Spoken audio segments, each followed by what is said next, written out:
ನಮಸ್ತೆ ಎಲ್ರಿಗೂ. ಇದು ಶಾರದಾ ಪಾಠಶಾಲಾ. ಇವತ್ತು ನೋಡಿ ಒಂದು ಕರ್ನಾಟಕ ಲೋಕಸೇವಾ ಆಯೋಗ ಅಂದರೆ KPSC ಅವರು ಒಂದು ಪ್ರಕಟಣೆಯನ್ನು ಹೊರಡಿಸಿದ್ದಾರೆ.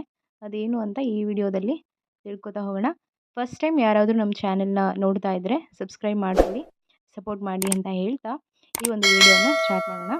ನೋಡಿ, ಕರ್ನಾಟಕ ಲೋಕಸೇವಾ ಆಯೋಗದವರು ಒಂದು ಪ್ರಕಟಣೆಯನ್ನು ಹೊರಡಿಸಿದ್ದಾರೆ. ಇವತ್ತು 21/3/2025 ಒಂದು ಪ್ರಕಟಣೆಯನ್ನು ಹೊರಡಿಸಿದ್ದಾರೆ. ಅದೇನಪ್ಪ ಅಂತ ಹೇಳಿದ್ರೆ, ಕರ್ನಾಟಕ ಲೋಕಸೇವಾ ಆಯೋಗ 2023-24ನೇ ಸಾಲಿನ ಗೆಜೆಟೆಡ್ ಪ್ರೊಬೇಷನರ್ ಗ್ರೂಪ್ ಎ ಮತ್ತು ಗ್ರೂಪ್ ಬಿ ವೃಂದದ 384 ಹುದ್ದೆಗಳಿಗೆ ಮುಖ್ಯ ಪರೀಕ್ಷೆಯ ಅಧಿಸೂಚನೆಯನ್ನು ದಿನಾಂಕ 13/2/2025 ಪ್ರಕಟಿಸಿ ಮುಖ್ಯ ಪರೀಕ್ಷೆಯನ್ನು 28/3/2025, 29/3/2025 ಹಾಗೂ 1/4/2025 ಅಂದರೆ ಮಾರ್ಚ್ 28ರಿಂದ ಏಪ್ರಿಲ್ 1ನೇ ತಾರೀಕಿನವರೆಗೂ ಅವರು ಏಪ್ರಿಲ್ 2ನೇ ತಾರೀಕಿನವರೆಗೂ ಅವರು ಈ ಮೇನ್ಸ್ ಎಕ್ಸಾಮನ್ನು ಕಂಡಕ್ಟ್ ಮಾಡಲಿಕ್ಕೆ ಒಂದು ಡೇಟನ್ನು ಕೊಟ್ಟಿರ್ತಾರೆ. ಹಿಂದೆ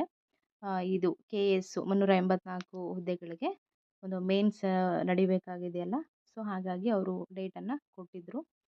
ಕಾರಣಾಂತರಗಳಿಂದ ಸದರಿ ಪರೀಕ್ಷೆಯ ದಿನಾಂಕವನ್ನು ಮುಂದೂಡಲಾಗಿದ್ದು ಆಯೋಗದ ಅಂತರ್ಜಾಲದಲ್ಲಿ ಶೀಘ್ರವಾಗಿ ದಿನಾಂಕವನ್ನು ಪ್ರಕಟಿಸಲಾಗುವುದು ಅಂತ ಹೇಳ್ತಾ ಇದ್ದಾರೆ.